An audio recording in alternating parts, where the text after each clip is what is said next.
All right, so going on with sharing this morning what my life as Natalie the Good Shepherd on our small hobby farm is like with my morning routine, taking care of 50 plus animals on our farm that we share with animals that are our pets. I'm going to go ahead and share what I've already begun for this evening. It's now about 6 p.m. When the time goes forward, my whole life shifts by about 2 hours. So in the winter months, I don't like winter, and yet I get to go to bed by 6 p.m. because I can put them up at 5. And yet when the spring and summer comes, they're out much later, and so it's much later that we feed them, and everything gets pushed back. Nothing is according to time, and yet it is, because that's what we live by. But it's really according to just the sun and the moon and all of that. So I've already fed the 3 indoor dogs. I'm now going to feed the 2 outdoor dogs.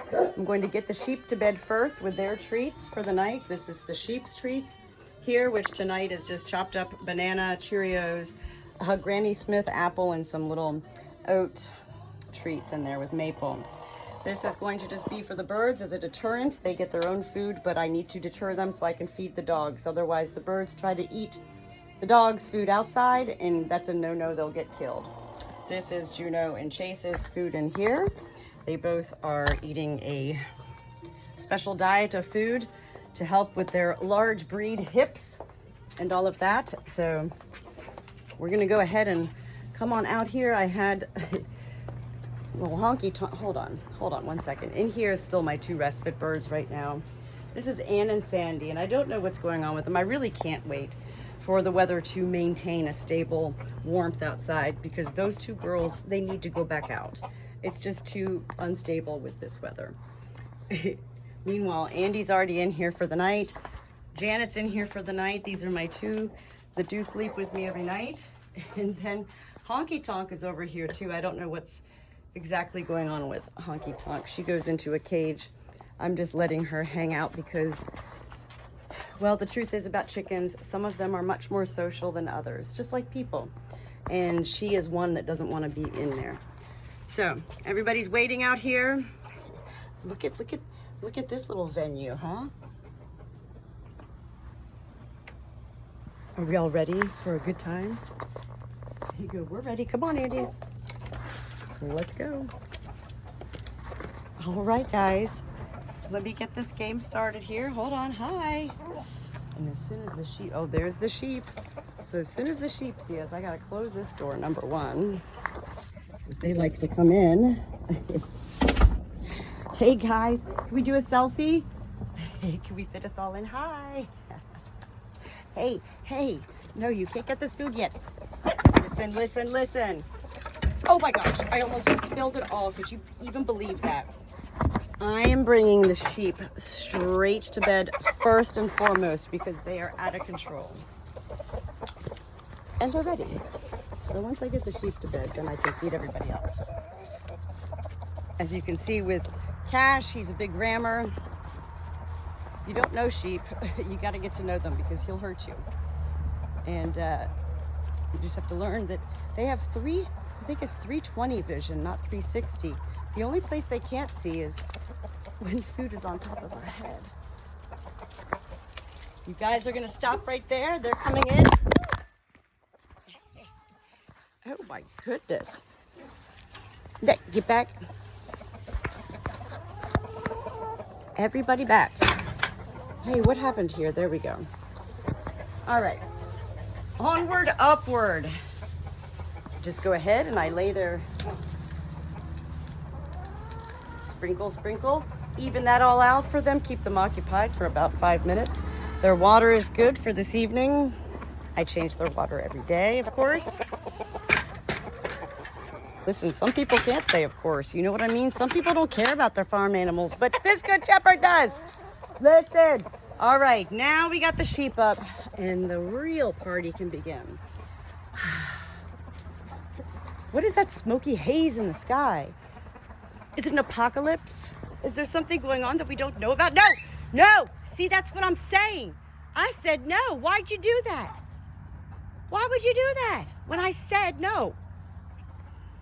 Come on. Do you want your dinner? telling you, you know, we can do all we can now. We can do all we can to prevent such accidents. I can't guarantee any life will remain alive here. Little taquito. Hey! Hey! Oh boy, she's going in. Oh my gosh. They're going ham. Oh Lord. Now I'm gonna get in trouble. For my rooster cock-a-doodle-doing. Say guys, hey. First of all, let me get these birds as far away as possible.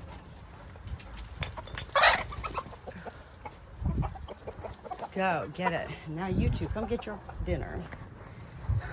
So this is something that if anybody's ever going to be watching our farm, they need to be very careful of with these dogs. These two right here are my polar bears, and they do mean business, and they are silent, just like the sheep, but they will kill, and not out of viciousness. They will kill by breed. I just gave you guys all your food. You need to go get it. Stay away from him.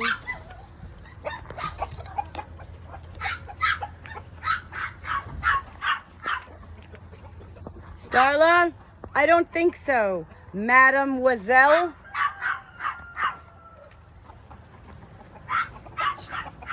Stay away. It's important I keep these birds away from these dogs. They will eat their heads off if they try to get their food. I thought I had enough food to sprinkle out there for them, but I didn't. There's a hawk flying above. Beautiful skies. I said get back. Let him eat his dinner. This is his dinner. His. You guys don't even, where's your level of fear? They're like, but they protect us. Why would we be afraid? I'm telling you, you better be afraid. He'll kill you. He'll kill you. This one right here, he'll kill you. All right, so got the sheep up, got the dogs fed. Now I need to go down and get all of the chicken feed to add to the feeders in their coops. I do not toss chicken feed out on the farm because the sheep cannot eat chicken feed. It will kill them. This is very important also for anybody who may be staying on our farm. Watching our animals to be very careful of. The sheep can die so easily they will eat anything. And like goats can survive it, sheep can't. I know. Hold on, guys. They're almost done. All right. Once they're done, I can move away. I do stand usually between Juno and Chase, my two livestock guardian dogs, as they're eating, because Chase does have food aggression. And he will often at times leave his food before it's done to come take her food. By me usually standing in the middle, that puts the barrier there. But everybody's okay. All right. Little girl, did you not just see what happened to you out here? You almost got trampled to death. Let me go ahead and get these birds up. And I'll be right back in. It's time to get the birds to bed. Time to get the birds to bed. Come on, guys. Let's roll with the punches. It is a difficult situation for me because I do live with my, family. They live upstairs and I live downstairs. And the family, they don't really care for the farm. So they don't like these sounds. What can I do? I just roll with the punches because I love it all and I'm grateful and blessed to be here. And it is truly sad when people don't even really know what they don't like, but they find something to say they don't like just to say they don't like something. Does that make sense? That's how I feel about all of this. I've already got my coop number 4 up for the night. I put them up earlier and I'm not going to let them out right now. I'm going to go ahead and get everybody's food together. I've got this big large feed bin down here. I add my own spices, crushed red pepper, oregano, basil, thyme, turmeric, crushed garlic powder. Of course, the worms. and a high quality feed.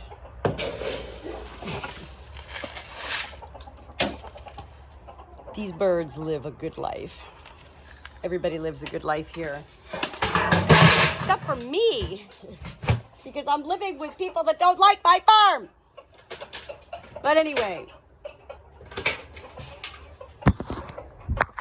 that's on another note. All right, guys, I'm gonna get to you first here. Hey. And also the dinner time is always the time when everybody wants to get jiggy with it. No, Chrissy, we're not going out. Oh, whatever, they can go out, that's fine. I'm contemplating, I'm gonna bring Jackie in tonight, so I need to get them all up anyway. Jackie is my one little frizzle who's been, she's broody. And I don't want her being broody, and I know why she's broody. A lot of hens choose to go broody because they'd rather sit on eggs all day and have no life beyond sitting on the eggs. They'd rather do that than be terrorized by roosters. All right, guys, you can come on out for a while. Come on, Beaker. Good job, buddy, you got it. Nobody's messing with you. I do always keep coop number 4 closed. All my other coops have an in-out door for the birds to go into. So you can see right here, these in-out doors that I open in the morning and close at night and lock them up. All the coops are entirely enclosed so that no predators can get in here.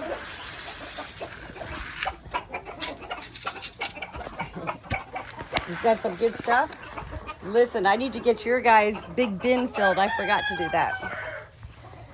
Once the sheep go to bed, I can keep these coop doors open while I'm doing chores. But while the sheep are awake and out and about, if you leave one of these coop doors open, what's going to happen is the sheep are going to come in and you're going to find them with their necks deep down into this chicken feed and they'll be dead. I cannot stress enough the extremities of how easily a sheep can die. I have had one of mine as a lamb that happened to, and I'll never let it happen again. This is really hard for me, contemplating a trip to Scotland in September and thinking of leaving my farm. I never have left my farm to someone else. I don't even trust my husband. And yet I'm not a hard person to work with or anything like that. I just can't imagine anybody else loving it all like I do. I'm really stressing. I can't be the only one in the family to turn down a all expense paid trip by my father and mother for our entire family, 22 of us or something crazy like that, even more maybe, going to Scotland in September. My maiden name is Irvin. We're gonna go visit the Irvin Castle, sign the guest book that only Irvins can sign. Now I'm gonna fill up coop number 3. Food bin, coop number 3 is behind Barnway, and I keep their own separate food bin back there, so I can just fill up their food. Hey guys, you know, and any time during the day, if you just need to get the sheep in the stall, if you want a little time to breathe, the sheep are high maintenance. At least they are with me. My husband's always like, they're fine. I'm like, where were you? He's like, I was watching TV. I'm like, I don't watch TV unless I'm in bed at night.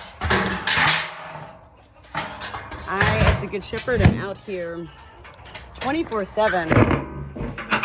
And yet I sleep for 8 of those 24 hours.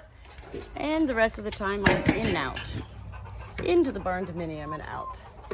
Doing laundry, cleaning up inside, putting groceries away.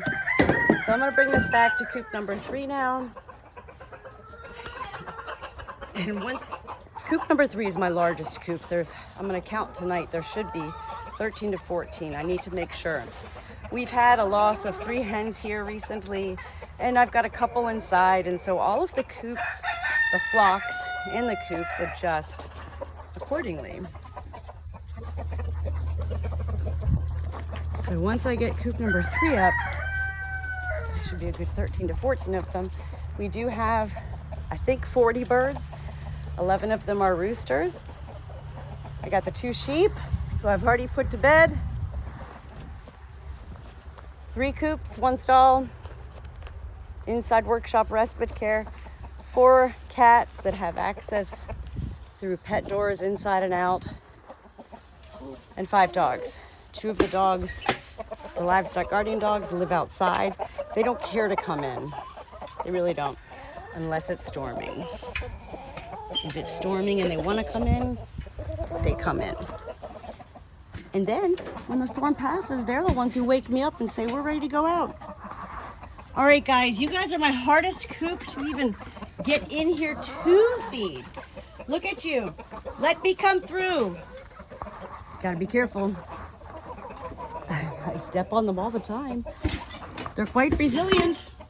Oh no, I forgot the scooper. Oh Lord. What? I forgot the scooper. Oh no, hold on. I'm gonna have to lift this heavy bucket up now. Hold on, ready? Oh Lord, it's a party. A party in the USA. There we go, guys. Live it up large. I also gather eggs throughout the day, and whenever I'm getting them locked up at night, I always do one last check. No eggs there. Everybody's gonna dine. So 1, 2, 3, 4, 5, 6, 7, 8, 9. That's what I wanted of the battery hens. 1, 2, 3 roosters, yes, and then Storm and Blackie. So that's 9, 10, 11, 12, 13, 14. 14 birds in coop number 3. At one point it was 17. All right, so they're all in for the night. I'm also updating my little farm ledger. I'm constantly updating that because, you know, some people don't care. Some people don't even name their birds, and that's fine. I mean, each to our own. I'm not saying anything about anybody. I name all my birds, and these battery hens have been the hardest ones to name. Most of them only get named when something happens to them when they're sick. All right, so coop number 3 is up. Andy and Janet are inside. Never worry about the 4 cats. 2 giant polar bears have been fed. The 3 indoor dogs have been fed. And I'm gonna wait for coops number 1, 2, and 3 to find their way back to their coops for bed. And I'm gonna go ahead and there goes one of the crows. Let's see if there's the 3. There's 3 crows. There's one. Every day they come and they let me know. Look, they fly over me. Do you see? Do you see this? There should be 2 more in a second. There's one. Do you see? Do you see? I know they travel in 3s, but this is really special because it's not that they just travel in 3s, and I know that. So one could say, these crows aren't here for you, Natalie, but they are. Because I'm out here all the time and they know me without knowing me. I don't have to have a conversation with crows for them to know the energy they feel from my being. Where's the 3rd one? 1.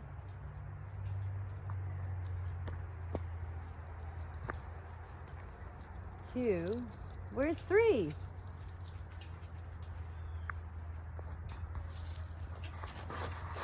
There's one of the barn cats.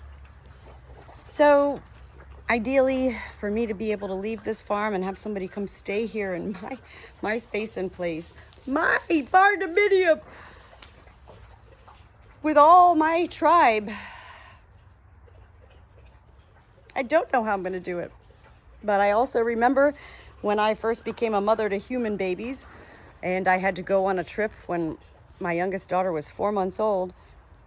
That's when the cliche, out of sight, out of mind, really began to come into play for me then, because I knew my daughters, both of them, were safe with my parents. And once I got on that plane, I really enjoyed myself. So I'm really hoping that I can find somebody that doesn't mind living beneath a mother-in-law who they'll never see. I never see her. I've been here for 2.5 years and I never see her. It's a totally separate entity, the barn dominium, from the upstairs level. And my mother-in-law is a very quiet person. She's a very decent, loving, kind person. She doesn't like the roosters, but she's not going to come down and say anything to anybody. She never says it to me. So there you have it. Pretty much. And then the rest of the time, you know, I do what I need to do. I pick up dog poop, clean the coops, take the wheelbarrows of hay and bring it to the muck pile, fill up their feed, go to the feed store, put new hay in the sheep stall once a week. You know, it's a lot. I don't even know where to begin. But what I did today was I did just drop off kind of like a little posting. My first, you know, I'm not putting out no advertisement. I don't want no stranger staying in my place. It needs to be somebody that's completely trusted and comes from a valid source. So I went to my veterinarian first, Dr. Tyser, and I'm really hoping she can help me out in finding somebody. Hey, what is that in your mouth? What is it though? Is that a bird? Oh, okay, it's just plastic. Oh my God. I thought when we first moved here to this farm, you know, we were moving back to the country with family, and I thought, wow, isn't that going to be great to have family there to help out? No. So I'm really onward, upward.